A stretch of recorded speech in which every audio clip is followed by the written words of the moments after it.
Hello dear students, आप सभी का यूथ अध्ययन के चैनल में एक बार फिर से स्वागत है। फ्रेंड्स, आज मैं आपके बीच एक नई वीडियो लेके आया हूँ जो कि बहुत ज़्यादा इंपॉर्टेंट रहने वाली है आने वाली सभी परीक्षाओं के लिए। पहला क्वेश्चन आज का, हिमाचल प्रदेश में किस स्थान पर हिमालयन पर्वतीय राज्य क्षेत्रीय परिषद का मुख्यालय स्थित है? तो हिमाचल के किस स्थान पर हिमालयन पर्वतीय राज्य क्षेत्रीय परिषद का जो मुख्यालय है, हेडक्वार्टर जो है, ये कहाँ पर स्थित है? शिमला में स्थित है। फ्रेंड्स, बात करते हैं कि हिमालयन पर्वतीय राज्य क्षेत्रीय परिषद जो है, इसकी जो स्थापना है वो कब होती है? 1946 के आसपास होती है। ये भी आपने याद रखना है। अगला क्वेश्चन भी बहुत ज़्यादा इंपॉर्टेंट है कि ब्रिटिश से शत्रुता और असहिष्णुता रखने वाला एकमात्र राजा कौन था? तो भाई, अंग्रेज़ों से जो है वो शत्रुता जो रखता था वो कौन सा राजा था? तो बुशेर के राजा थे ये। इनका नाम था बुशेर के राजा शमशेर सिंह। तो बुशेर के राजा शमशेर सिंह, इनकी बिल्कुल भी अंग्रेज़ों के साथ नहीं बनती थी। अगर हम बात करते हैं बुशेर रियासत की, देखो बुशेर रियासत की जब भी हम बात करते हैं तो 1857 के आसपास जो है किस राजा ने जो है अंग्रेज़ों की सहायता नहीं की थी 1857 की क्रांति में? तो वो थे बुशेर के राजा शमशेर सिंह। अगर हम बुशेर की बात करते तो बुशेर में एक दुज्जम आंदोलन हुआ था जो कि 1906 के आसपास हुआ था। क्या नाम था? दुज्जम आंदोलन था, ये बुशेर में हुआ था। बुशेर रियासत की अगर हम बात करते हैं, देखिए फ्रेंड्स, बुशेर रियासत भी है तो बुशेर रियासत की जो स्थापना है वो प्रद्युमन के द्वारा की गई। किसके द्वारा? प्रद्युमन के द्वारा बुशेर रियासत की स्थापना की गई। बुशेर रियासत की राजधानी सराहन में बनी थी। पहले कामरू होती थी और कामरू से सराहन आ गई थी। वो भी किसके द्वारा लाई गई? कौन से राजा थे? तो बुशेर के राजा चतर सिंह ने जो है कामरू से जो है सराहन राजधानी बनाया था बुशेर की। बुशेर के एक राजा थे कहरी सिंह, और बुशेर के राजा कहरी सिंह जो थे उन्हें अजान बाहू के नाम से जाना जाता था। किस नाम से? अजान बाहू। देखिए, एक बुशेर में मेला भी लगता है, लवी मेला। ये भी किसके द्वारा शुरू किया गया? ये शुरू किया गया था राजा कहरी सिंह के द्वारा, जिनको अजान बाहू के नाम से जाना जाता था। फ्रेंड्स, बुशेर रियासत का अगर अंतिम राजा आपसे पूछा जाएगा, देखिए स्थापना तो प्रद्युमन ने की, लेकिन अगर अंतिम राजा पूछा जाए तो कौन थे? राजा पदम सिंह। अगला क्वेश्चन बहुत इंपॉर्टेंट है कि हिमाचल प्रदेश के किस वर्ष केंद्र शासित प्रदेश बना? तो हिमाचल प्रदेश किस वर्ष केंद्र शासित प्रदेश बना, ये बहुत ही इंपॉर्टेंट बात है। तो हिमाचल प्रदेश 1 नवंबर 1956 को केंद्र शासित प्रदेश बना। अगर मैं बात करता हूँ हिमाचल के पहले मुख्यमंत्री, तो हिमाचल के जो पहले मुख्यमंत्री थे इनका नाम था यशवंत सिंह परमार। देखिए, यशवंत सिंह परमार के बारे में हम बात करते हैं, ये हिमाचल प्रदेश के सिरमौर ज़िले से संबंध रखते थे। और सिरमौर ज़िले में एक गांव है बागथन। बागथन गांव से थे यशवंत सिंह परमार जी, जो कि हिमाचल प्रदेश के पहले मुख्यमंत्री थे। अगर हम बात करते हैं इनके बारे में, यह हिमाचल के 4 बार मुख्यमंत्री रहे। और 2 मई को यशवंत सिंह परमार जी की पुण्यतिथि मनाई जाती है। मान लो कि ये स्वर्गवास हुए थे उस समय 2 मई को इनकी पुण्यतिथि मनाई जाती है। और इनका जो जन्म हुआ था ये हुआ था 4 अगस्त को इनका जन्म हुआ था, इसलिए 4 अगस्त को इनकी जयंती होती है और इनकी पुण्यतिथि होती है 2 मई को। तो ये सारी बातें आप याद रखें, क्योंकि एग्ज़ाम का जो लेवल है वो बिल्कुल अच्छा आ सकता है। तो और यहाँ पे जो क्वेश्चन बनाए जा रहे हैं, ये एलाइड, एंटी, नायब तहसीलदार, एलाइड सर्विसेज, पुलिस, पटवारी, ये हर पेपर में जो आपके लिए काम आने वाले HPGK की सीरीज। आगे हम बात करने वाले हैं हिमाचल प्रदेश के किस जिले में नया महिला पुलिस स्टेशन खोला गया? तो नया महिला पुलिस स्टेशन की अगर मैं बात करता हूँ तो ये सोलन में भी खोला गया, ये चंबा में भी खोला गया, ये हमीरपुर में खोला गया। तो इसका आंसर जो आएगा यह सभी। तो हिमाचल प्रदेश के किस जिले में नया महिला पुलिस स्टेशन खोला गया? तो ये हिमाचल के सोलन, चंबा, हमीरपुर तीनों ही जिलों में खोला गया है। आगे बात करते हैं, और आगे भी बहुत ही इंपॉर्टेंट क्वेश्चन है। फ्रेंड्स, जब पेपर में क्वेश्चन आते हैं तो पता ही नहीं चलता कहाँ से आए, और ये क्वेश्चन रिपीटेड हमेशा रहते हैं, तो आप इन क्वेश्चन को बिल्कुल ध्यान से सुने।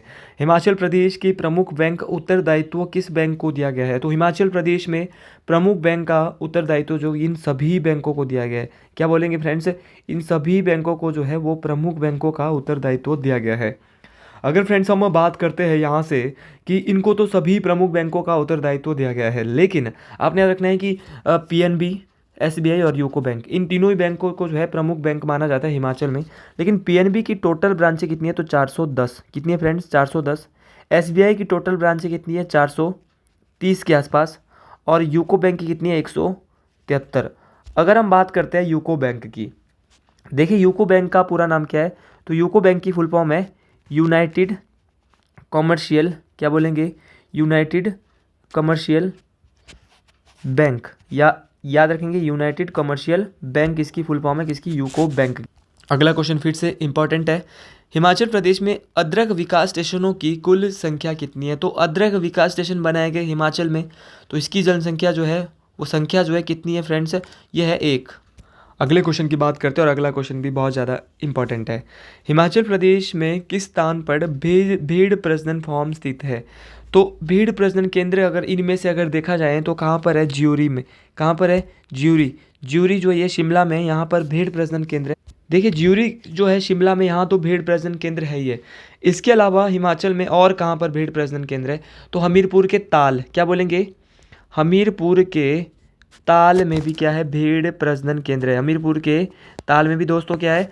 भेड़ प्रजनन केंद्र है। इसके अलावा किन्नौर के कड़छम में, किन्नौर के कड़छम में भी क्या है? भेड़ प्रजनन केंद्र है। अगर हम बात करें घोड़ा प्रजनन केंद्र की, तो घोड़े के लिए भी एक प्रजनन केंद्र बनाया गया है। भेड़ की हमने देखा ज्यूरी देखा शिमला में, हमीरपुर में देखा ताल और किन्नौर में देखा कड़छम। अगर घोड़ों का प्रजनन केंद्र की बात की जाए तो लाहौल स्पीति में लरी, क्या है? लरी नामक स्थान में घोड़ों का प्रजनन केंद्र है और उसी लरी में याक प्रजनन केंद्र भी है। आपने याद रखना है कि लाहौल स्पीति के लरी में घोड़ा प्रजनन केंद्र प्लस याक प्रजनन केंद्र है। उसके साथ साथ आपसे पेपर में अंगोरा खरगोश केंद्र, अंगोरा रेबिट फॉर्म भी पूछे जाते हैं। तो अंगोरा खरगोश जो केंद्र है ये कांगड़ा के कंदवारी में है। इसके अलावा मंडी के नगवायन में भी है। ये जो है अंगोरा जो खरगोश केंद्र है ये कांगड़ा के कंदवारी में और मंडी के नगवायन में स्थित है। अगला क्वेश्चन बहुत इंपॉर्टेंट है। किस देश ने हिमाचल प्रदेश वन पारिस्थितिक जलवायु शोधन परियोजना को बाह्य रूप से सहायता की? तो कौन सा देश ऐसा है जिसने हिमाचल प्रदेश में इकोसिस्टम क्लाइमेट फॉरेस्ट में जो है वो प्रूफिंग प्रोजेक्ट के लिए जो है सहायता की थी? वन पारिस्थितिक जलवायु शोधन की परियोजना को जो है वो उसमें सहायता की थी। तो ये देश है जर्मनी। कौन सा देश है दोस्तों? जर्मनी है। जर्मनी ने जो है ये सहायता की थी। और ये जो कौन कौन से 2 जिले हैं जहाँ पे वन पारिस्थितिक जलवायु शोधन परियोजना को लागू किया जा रहा है? तो ये है चंबा और कांगड़ा। दोनों ही क्वेश्चन आप ये भी याद रखेंगे।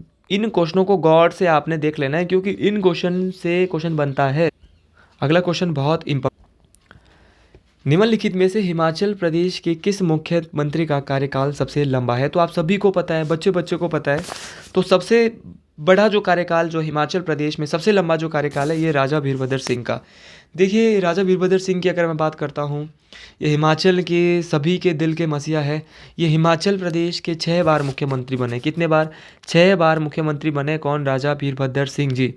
अगर मैं बात करता हूँ सबसे पहले ये मुख्यमंत्री बनते हैं 1983 में। 1983 से 85 तक ये मुख्यमंत्री रहते हैं हिमाचल प्रदेश के। कब तक? 85 तक ये सीएम रहते हैं। उसके बाद ये 1985 से उसके बाद 1985 से 1990 तक ये हिमाचल के सीएम रहते हैं। उसके बाद ये बनते हैं 93 से 98, फिर बनते हैं 98 में चौथी बार, फिर बनते हैं 2003 से 2007 पाँचवीं बार, और छठी बार ये हिमाचल के जो मुख्यमंत्री बनते हैं वो 2012 से 2017 के बीच में बनते हैं। तो हिमाचल प्रदेश के 6 बार मुख्यमंत्री रहे हैं। कौन? Raja Virbhadra Singh. Doctor Y S Parmar मैंने बोल दिया है 4 बार रहे। सीएम वीरभद्र साहब 6 बार है। धूमल जी 2 बार है। शांता कुमार जी 2 बार जो है हिमाचल के मुख्यमंत्री रहे हैं। अगला क्वेश्चन बहुत इंपॉर्टेंट क्वेश्चन है क्योंकि यहाँ से पेपर में क्वेश्चन बनता है और मुझे लगता है कि यहाँ से क्वेश्चन बन सकता है। हिमाचल प्रदेश, कांगड़ा जिला हिमाचल प्रदेश का हिस्सा कब बना? तो कांगड़ा जिला जो हिमाचल में कब मिला? तो आपने याद रखना है ये मिला था 1966 में। फ्रेंड्स अगर मैं बात करता हूँ कांगड़ा जिले की, कांगड़ा जिला जो है हिमाचल प्रदेश में कब मिलता है? 1966 में मिलता है। अभी हाल ही में पीछे एक एग्जाम हुआ था और वहाँ पे पूछा गया था कि जयंती माता मंदिर हिमाचल प्रदेश के कौन से ज़िले में है? तो वो भी फ्रेंड्स कौन से ज़िले में है? कांगड़ा ज़िले में है। अगर बात करते हैं हम कांगड़ा ज़िले के पहले मुगल सूबे, तो कांगड़ा जिले के पहले जो है मुगल किलेदार कौन थे? तो इनका नाम था नवाब अली खान। क्या नाम था? कांगड़ा किले के जो पहले मुगल किलेदार थे इनका नाम था नवाब अली खान। फ्रेंड्स याद रखेंगे। देखिए कुछ चीज़ ऐसी होती है जो पेपर में आपको बिल्कुल डिटेल से याद रखनी पड़ती है। इनका नाम था नवाब अली खान। नवाब अली खान जो है पहले मुगल किलेदार थे। कहाँ के? कांगड़ा के कांगड़ा किले के। इसके बाद अंतिम मुगल किलेदार जो थे इनका नाम था सैफ अली खान। क्या नाम था? सैफ अली खान। अगर मैं बात करता हूँ ब्रिजेश्वरी मंदिर, ब्रिजेश्वरी मंदिर भी कहाँ पर है? ये भी कांगड़ा में स्थित है। इसके अलावा कांगड़ा में और क्या है? कांगड़ा को ही त्रिगत रियासत को ही कांगड़ा अब नया नाम है त्रिगत रियासत का। फ्रेंड्स ब्रिजेश्वरी जहाँ मंदिर है वहीं पर ब्रिजेश्वरी मेला भी लगता है। अगला क्वेश्चन फिर से बहुत इंपॉर्टेंट है।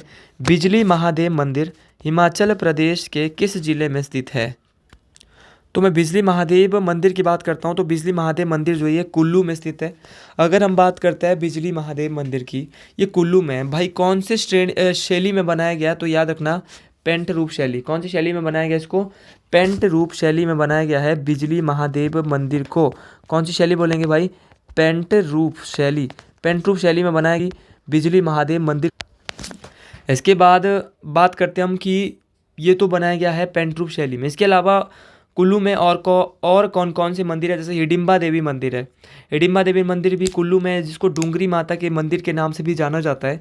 यहाँ पर डूंगरी मेला भी होता है। आपने रखना है यहाँ पर एक जामलू मंदिर भी है, जो कि ऋषि जमदग्नि का के लिए जो है फेमस है। ये मलाना में इनकी पूजा की जाती है, भगवान जामलू की। अगर मैं बात करता हूँ बजौरा मंदिर भी कुल्लू में है, और कुल्लू का दशहरा राजा जगत सिंह के द्वारा शुरू किया गया था। कुल्लू में एक दशहरा होता है जिसको राजा जगत सिंह के द्वारा जो है वो शुरू किया गया था। फ्रेंड्स, इसके बाद बात करते हैं अगले क्वेश्चन। अगला क्वेश्चन बहुत इंपॉर्टेंट है। सिरमौर राजसी राज्य की स्थापना किसने की थी? तो सिरमौर राजसी राज्य की जो स्थापना है ये किसके द्वारा की गई थी? तो ये की गई थी राजा रसालू। किसके द्वारा? राजा रसालू जो है, तो राजा रसालू ने जो है ये सिरमौर राजसी राज्य की स्थापना की थी। अगर यहाँ पे ऑप्शन में राजेंद्र प्रकाश आपको दिख रहा होगा। फ्रेंड्स, राजेंद्र प्रकाश सिरमौर के अंतिम शासक थे। क्या थे? सिरमौर जिले के अंतिम शासक थे। कौन? राजेंद्र प्रसाद। सिरमौर से जिले के जो है अंतिम शासक थे कौन? राजेंद्र प्रकाश। इसके बाद बात करते हैं और सिरमौर ज़िले की। देखिए, जो महिमा लाइब्रेरी ये भी सिरमौर में स्थित है। लिंटन मेमोरियल यह भी सिरमौर में स्थित है। आपने याद रखना है कि लिंटन मेमोरियल को राजा शमशेर प्रकाश के द्वारा बनाया गया था। देखिए, अगर हम बात करते हैं राजा शमशेर प्रकाश की, ये 1857 के विद्रोह के समय सिरमौर के राजा थे। आगे हम बात करते हैं करछम बांगटू पन बिजली परियोजना की क्षमता कितनी है? कितने मेगावाट की है करछम बांगटू जल विद्युत परियोजना? देखिए, करछम बांगटू जल विद्युत परियोजना जो है ये हिमाचल प्रदेश के किन्नौर जिले में है। देखिए, सतलुज नदी पे बनाई गई है और कितने मेगावाट की है? 1000 मेगावाट की है। देखिए फ्रेंड्स, यूथ अध्ययन जो है आपके लिए बिल्कुल काम कर रहा है, और हिमाचल प्रदेश की जीके के जो क्वेश्चन जो मैंने आपके लिए इकट्ठे किए हैं, ये मैं आपको कंटिन्यू जब भी ये पार्ट्स डालता रहूँगा। बीच में मैं अब इसके बाद स्किप करना चाहता हूँ थोड़ा सा, 1 2 या 4 दिन बाद अब ये पार्ट फिर से शुरू होगा, क्योंकि बीच में अब मैं अग्निवीर और अन्य जो पॉलिटी रहता है, Indian polity, Indian history, Indian geography पे भी अब मैं आपके लिए वीडियो लाने वाला हूँ। फ्रेंड्स, आगे बात करते हैं कि करछम बांगटू जल विद्युत परियोजना कितने मेगावाट की हमने देखी? 1000 मेगावाट की। यह किन्नौर में स्थित है और कौन सी नदी पे बनी है? सतलुज नदी पे बनी है। देखिए, करछम बांगटू जल विद्युत परियोजना जो है किसके द्वारा निर्मित की गई थी? तो ये जेपी इंडस्ट्री के द्वारा निर्मित की गई थी। कौन सी? करछम बांगटू जल विद्युत परियोजना। देखिए, अगर हम किन्नौर की बात करते हैं तो किन्नौर में एक और भी है, शोंग टोंग जल विद्युत परियोजना। ये भी सतलुज नदी पर है, जो कि 402 मेगावाट की है। कौन सी? शोंग टोंग जल विद्युत परियोजना। इसके अलावा एक और है जांगी थोपन जल विद्युत परियोजना। ये भी कहाँ पर है? किन्नौर में स्थित है। जांगी थोपन किन्नौर में है, शोंगटोंग किन्नौर में है, करछम बांगटू किन्नौर में है। देखिए, अगर हम जांगी थोपन की बात करते हैं तो जांगी थोपन 960 मेगावाट की है। खाब परियोजना कहाँ पे? ये भी किन्नौर में है।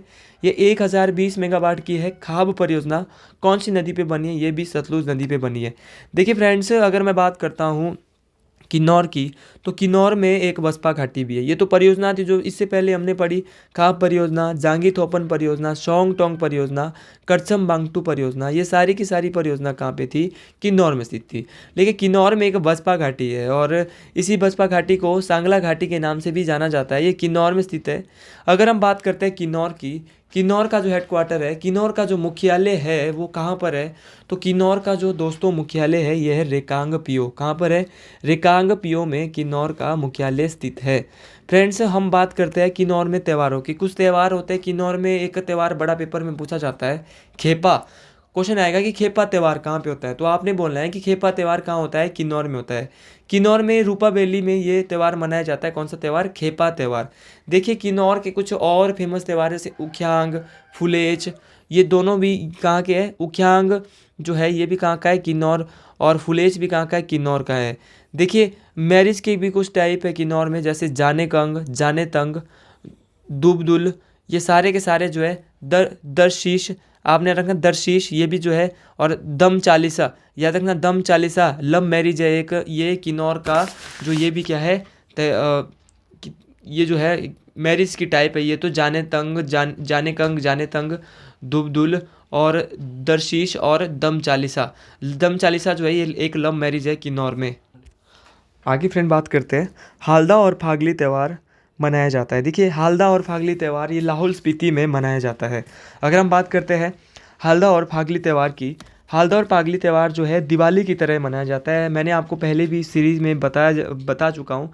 हालदा जो त्यौहार है, हालदा और फागली त्यौहार जो है ये लाहौल स्पीति में मनाया जाता है। फ्रेंड्स मैं बात करता हूँ ये दिवाली के जैसे क्यों मनाया जाता है, क्योंकि मेन बात क्या है कि यहाँ के लोगों को जो है लेट पता चला था कि श्री राम जो है अब आ चुके हैं। तो यहाँ पर जो है हालदा और जो फागली त्यौहार है ये अब दिवाली की तरह ही मनाया जाता है, क्योंकि यहाँ के लोगों को लेट सूचना मिली थी भगवान श्री राम के घर आने की। अगले क्वेश्चन की फ्रेंड बात करते हैं। देखिए अगर हम बात करते हैं त्योहारों की, और त्योहारों में हम बात करते हैं किन्नौर की। देखिए लाहौल स्पीति और किन्नौर की, तो किन्नौर और लाहौल स्पीति में एक नव वर्ष के त्यौहार पे एक त्यौहार मनाया जाता है लोसर। तो लोसर त्यौहार बहुत बार परीक्षाओं में पूछा जा चुका है। तो लोसर त्यौहार किन्नौर और लाहौल स्पीति में दोनों में होता है। तिब्बती लोग इस त्यौहार को मनाते हैं, लोसर त्यौहार। इसके अलावा एक त्यौहार और होता है लाहौल स्पीति में, बड़ा फेमस है, गोची उत्सव। गोची उत्सव का होता है लाहौल स्पीति में होता है। लाहौल स्पीति में ही लदारचा मेला लगता है। कौन सा मेला? लदारचा मेला। याद रखना है लदारचा मेला कहाँ लगता है, तो फ्रेंड्स आप याद रखेंगे कि लदारचा मेला जो लगता है ये लाहौल स्पीति में लगता है। देखिए चंद्रा और भागा घाटी में, चंद्रा और भागा घाटी भी कहाँ पे है? लाहौल स्पीति में। अगर पूछा जाएगा चंद्रा और भागा घाटी कहाँ पे है, तो भी आप आँख बंद करके लगा सकते हैं लाहौल स्पीति। देखिए चंद्रा और भागा दो नदियाँ भी है, और जहाँ पे ये दोनों नदियाँ मिलती है चंद्रा और भागा, वहाँ पे कहाँ पे मिलती है? तांडी नामक स्थान में। ये भी पेपर में बहुत बार पूछा जा चुका है। तांडी नामक स्थान पे ये मिलती है, और इसी तांडी में द्रौपदी का अंतिम संस्कार हुआ था। ये भी कहाँ पे है? लाहौल स्पीति में, तांडी भी। तो तांडी में जो क्या हुआ था, द्रौपदी का अंतिम संस्कार हुआ था। एक पट्टन वैली है, और पट्टन वैली कहाँ पे? ये भी लाहौल स्पीति में। कहाँ पे पट्टन वैली भी? लाहौल स्पीति में है पट्टन वैली भी। फ्रेंड्स आपने याद रखना है कि पट्टन वैली कहाँ पे? लाहौल स्पीति। अब आपने कमेंट बॉक्स में जो आज का जो क्वेश्चन बताना है वो बताना है कि लाहौल स्पीति का मुख्यालय कहाँ पर है, सिरमौर का मुख्यालय कहाँ पर है, और कांगड़ा का मुख्यालय कहाँ पर है, और हमीरपुर का मुख्यालय कहाँ पर है। 4 जिलों के मैंने आपसे मुख्यालय हेडक्वार्टर पूछे, सिरमौर, हमीरपुर, लाहौल स्पीति। ये आप सारे के सारे जो है, क्योंकि मैं किन्नौर का ऑलरेडी इस पार्ट में बता चुका हूँ कि किन्नौर का मुख्यालय रिकांगपिओ में है, इसलिए आप भी थोड़ा सा कार्य करें, खुद भी थोड़ा सा आप एक्टिव रहेंगे तभी आपको पता चलेगा। और कमेंट बॉक्स में जिसने ये वीडियो अभी तक देख लिया वो ज़रूर कमेंट बॉक्स में इनके आंसर ज़रूर देगा, ठीक है। और फ्रेंड्स आगे आप अपने दोस्तों तक ये वीडियो अधिक से अधिक लोगों तक फैलाएंगे ताकि सभी लोगों का फ़ायदा हो, क्योंकि ये सीरीज़ जो है बहुत इंपॉर्टेंट सीरीज़ है, और मुझे लगता है आने वाले परीक्षाओं के लिए बहुत ज़्यादा लाभकारी आपके लिए होने वाली है। फ्रेंड्स आगे बात करते हैं, और फ्रेंड्स थैंक्स फॉर वॉचिंग। आप जो है मेरी वीडियो को लगातार देख रहे हैं। अगले क्वेश्चन की बात करते हैं, किस वर्ष हिमाचल प्रदेश भाग सी राज्य बना? तो पारसी राज्य हिमाचल प्रदेश कब बना था? तो आप सभी को पता है, ये आसान सा क्वेश्चन है, और मैंने अपने इन पार्टों में मैं ये बोलता हूँ कि अगर कोई भी पेपर हिमाचल का हो जाए तो मेरे पार्ट्स में से जो है मैक्सिमम क्वेश्चन आपको देखने को मिलेंगे। मात्र और मात्र 15 पार्ट हुए, और हर पार्ट मेरा 15 से 20 मिनट या 22-23 मिनट का रहता है। इससे ज़्यादा मैंने कभी पार्ट बनाए नहीं है। तो हिमाचल प्रदेश जो है पारसी राज्य बना था 1951। देखिए हिमाचल प्रदेश सबसे पहले जो हिमाचल प्रदेश का गठन हुआ था 15 अप्रैल 1948 को, इसीलिए 15 अप्रैल को हिमाचल दिवस के रूप में मनाया जाता है।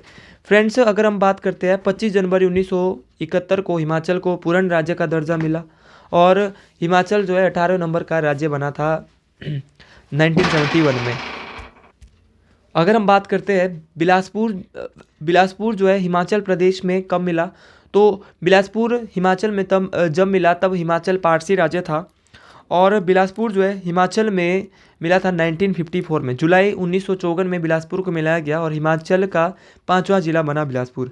6ठे जिले के रूप में किन्नौर को मिलाया गया था, और 1966 में कांगड़ा भी मिला था, और विशाल हिमाचल का निर्माण हो गया था। अगले क्वेश्चन की बात करते हैं, और आज के अंतिम 2 क्वेश्चन। किस नदी की सहायक नदी बैरासियूल जल विद्युत परियोजना का निर्माण हुआ है? तो किस नदी की सहायक नदी पर बैरासियूल जल विद्युत परियोजना का निर्माण हुआ है? तो बैरासियूल जल विद्युत परियोजना जो है ये रावी नदी पर बनाई गई है। कौन सी नदी पे? रावी नदी पर। देखिए बैरासियूल जल विद्युत परियोजना क्वेश्चन दोस्तों ये आ सकता है कि कितने मेगावाट की है। तो बैरासूल जल विद्युत परियोजना जो है ये 1180 मेगावाट की है।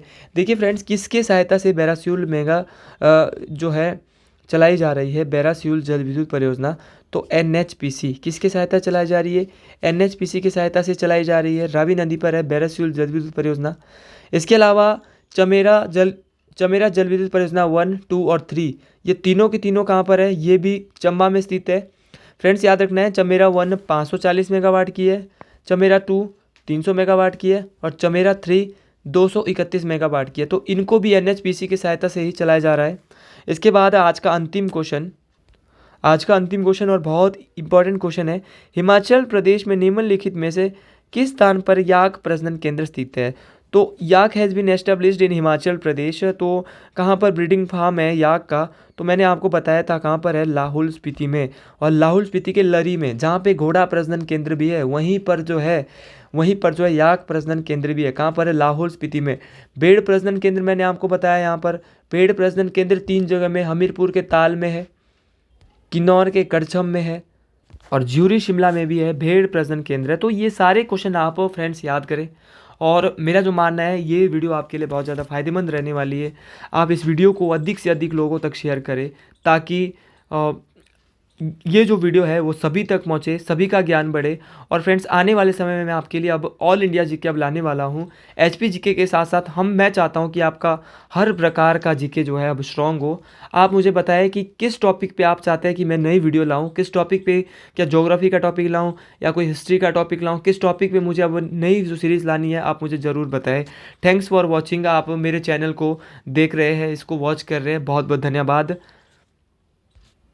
यहाँ तक देखने के लिए शुक्रिया। मिलते हैं अगली वीडियो में बहुत जल्द।